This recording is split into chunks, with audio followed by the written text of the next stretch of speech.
C'est le 9e épisode, je vous ai ramené un œuf. Alors pas un œuf le chiffre, un œuf de poule, je le dis parce qu'il faut faire l'audio description maintenant pour ceux qui écoutent en podcast. Oui, il y en a qui écoutent en podcast maintenant. Bienvenue pour ce 9e épisode des ADC, les anecdotes du coach. Aujourd'hui je vous parle de la période de ma vie où j'ai mangé le plus de pizza. Alors oui, c'est super cliché, mais c'est aussi vraiment le cas. Alors qu'est-ce que je suis allé faire en Italie ? Oui, parce qu'on parlait bien d'Italie. Je suis allé à Bologne faire mon stage de fin d'études pendant 6 mois. Bologne, c'est où ? Dans la géographie, c'est à 1 heure au nord de Florence, 2 heures à l'ouest de Venise, à 2 heures et 3 heures de quoi en fait ? De voiture ou de bus ? Oui, parce que alors, j'ai aussi fait pas mal de tours de ville, de plein de choses. Je pourrais beaucoup parler de ce séjour et même en faire une série spéciale, les anecdotes du coach en Italie. Ça serait même très possible. Mais aujourd'hui, on va s'attarder seulement sur les débuts. Lorsque je suis parti de chez moi, je suis arrivé en Italie et j'ai fait mes premiers jours là-bas. Une ville tout à fait banale. Avec des bâtiments pas... Genre là ça fait à peu près 1 kilomètre je crois que je marche et qu'il n'y a que des bâtiments vraiment ultra stylés. Ça a été une véritable aventure parce qu'au moment où j'ai signé ma convention de stage, je me posais plus aucune question. Il n'y avait plus de stress. De toute manière, j'avais pas trop l'énergie à regarder plus que ça parce que ouais, dans le contexte aussi, quand j'ai trouvé mon stage, j'étais assez fatigué. J'arrivais au bout de mes études d'ingé, il y avait des questions qui se posaient de plus tard, ce que j'allais faire après, parce qu'un stage me permettait de valider mon diplôme d'ingénieur. Il fallait que je le fasse à l'étranger, je voulais le faire pas trop loin, parce que j'étais encore président d'une fédération d'étudiants de 16 000 à 17 000 élèves. Je bougeais sur 15 écoles, donc tous les week-ends j'étais loin d'Annecy, je faisais mes études à Annecy, et ça a donc demandé beaucoup d'énergie. Je crois que j'avais calculé un truc comme 20 000 km en 6 mois. Enfin, dans tous les cas, je me suis dit que je verrais sur place, et en plus de ça, mes parents étaient à ce moment-là, en tout cas, je le sentais peut-être plus stressé que moi. Et notamment, ma mère cherchait des logements pour moi, et plus elle cherchait, moins je cherchais, et moins j'allais en valider un. Du coup, je suis parti un beau matin avec ma voiture, les affaires dans le coffre, vivre à Bologne. J'avais rien prévu. J'avais tellement rien prévu de cela, quand je suis allé faire mon premier plein d'essence, je vais pour payer, et là, on me dit « Ciao ». Évidemment, comme j'avais fait LV2, espagnol, et ben j'ai pas compris. Je me suis dit mais pourquoi elle me dit au revoir ? Et ça paraît bête, mais vraiment je pensais que pour moi ciao, comme nous on l'utilise les Français, c'est pour dire hey, salut, ciao, ciao, hey, ciao, mais pas pour dire bonjour. Ça n'était pas pour moi pour dire bonjour. Et il y a eu ce petit bug de me dire Elle parlait français il me semble. Elle avait quelques mots de français, on a pu discuter rapidement, et j'ai pu payer mon essence. Essence qui est d'ailleurs beaucoup plus chère en Italie qu'en France si vous voulez le savoir. Ce qui a été d'ailleurs l'une des raisons pourquoi je suis rentré un moment en voiture et j'ai laissé la voiture chez mes parents, c'est pas besoin de voiture à Bologne. Bref, là n'était pas le sujet, je suis donc arrivé là-bas un jeudi de mars. C'est assez anecdotique parce qu'il faisait à la fois bon et c'était un jeudi. On sait très bien que le jeudi... Tequila, Heineken, pas le temps de niaiser. Alors, j'ai espéré le plus fort possible que ça soit aussi soirée en Italie comme en France. Et j'ai fait un premier bar, un deuxième bar, un troisième bar. J'ai appris à dire una pinta de biera. Mais je voyais pas grands étudiants, grand monde. J'étais pas au bon endroit. Pourtant, j'étais dans les bars qui me semblaient autour de l'université. Mais peut-être pas les bons. Et dans les alentours de 20h, 21h, je sors. Je me dis bon, bah on va faire un tour dans la rue. Et puis on verra bien. J'irai après me coucher dans ma voiture. Tant pis. Mais au grand miracle, je tombe sur des Italiens, des jeunes, qui étaient des Goliardia.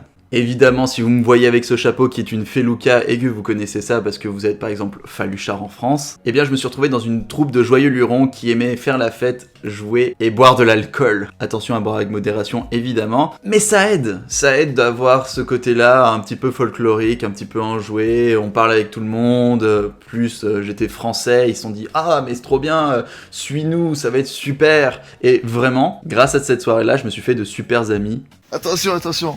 Ah. Attention. Je vais vous prendre la position. Ah, ça prend pas de photo, ça filme. It's a movie. Ah, it's a movie. Ok. No, oh no. Ah, you fooled us.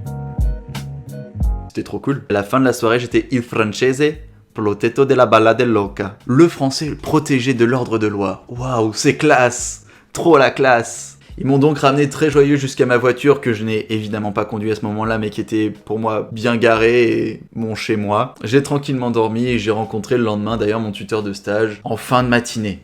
en fin de matinée. Après cela, j'avais toujours pas de logement, alors j'avais le temps et je me suis dit, mais tiens, il y a l'air d'avoir des montagnes un peu autour dans Bologne, je le voyais sur Google Maps. J'ai pris donc la décision de prendre ma voiture, et d'aller me balader dans les montagnes parce que oui, j'aime les montagnes. Je m'apprêter à rentrer dans mon lit, dans ma maison. Waouh, confort maximal. Oh, on enlève les chaussures avant d'entrer. Excusez-moi, monsieur.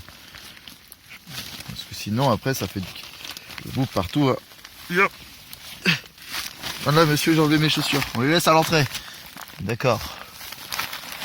Et hop, on peut fermer la maison. Je me suis fait des balades, j'ai campé, j'ai pris le temps, et de toute manière, j'allais revenir sur Bologne le samedi, puisque c'était la Saint-Patrick. Ah, j'avais tout pour faire la fête et rencontrer du monde. Tous les astres étaient alignés. Pendant la Saint-Patrick, j'ai encore rencontré du monde, j'ai encore fait la fête, je me suis éclaté. Et là, il y a une anecdote aussi à noter, c'est que j'avais commencé ma recherche de logement. Et dans ma recherche de logement, il y en avait un qui m'avait tout de suite répondu, le premier que j'ai appelé, qui m'a répondu avec qui je pouvais parler en anglais. Parfait. Et il faut savoir que j'ai eu beaucoup de chance. Parce que comme les Français, les Italiens ne sont pas forcément amis avec l'anglais. Et moi, je parlais pas un mot d'italien, donc je tombe sur quelqu'un qui effectivement parlait couramment anglais, tant mieux. Il me suggère de passer à l'appartement, et là, je vois l'appartement, je me dis... ouais, ok. C'était un peu totalement rénovation, dans un quartier au nord de Bologne, spécial. C'était très spécial, il avait pas encore mis l'électricité, il était en train de tout retaper, et quand j'ai vu la personne qui était aussi sympa soit-elle, j'avoue que j'ai eu quelques préjugés et je me suis dit que ça serait pas le propriétaire de l'appartement. Il était pas forcément très soigné sur lui, l'appartement était plutôt délabré, donc j'ai mis en pause et me dire bon bah je te rappelle, je vais juste faire un tour de quartier et je te rappelle, avec l'ambition de pas franchement le rappeler. Sauf qu'à retour à cette Saint-Patrick, je croise du monde, je leur parle du fait que bah pour l'instant j'avais eu une réponse d'une personne, voilà un appartement en rénovation, et ils m'ont dit mais attention, ici à Bologne, il n'y a pas beaucoup de logements étudiants, surtout à cette période-là, les gens ne lâchent pas leur appartement une fois qu'ils l'ont. Bah j'ai signé cet appartement-là pour 6 mois. Premier jour, j'avais pas d'électricité, pas d'eau chaude, j'avais juste un lit vite fait, quoi. Et j'avoue que ça a été quand même vraiment l'aventure tout du long, quoi.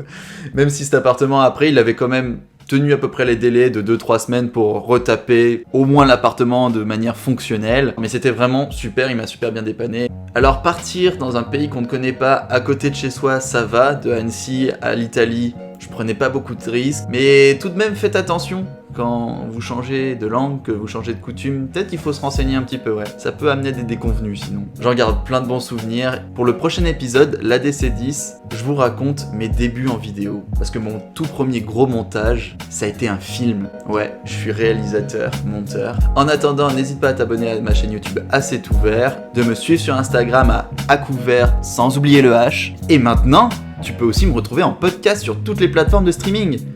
Et ça, c'est bien. À très vite!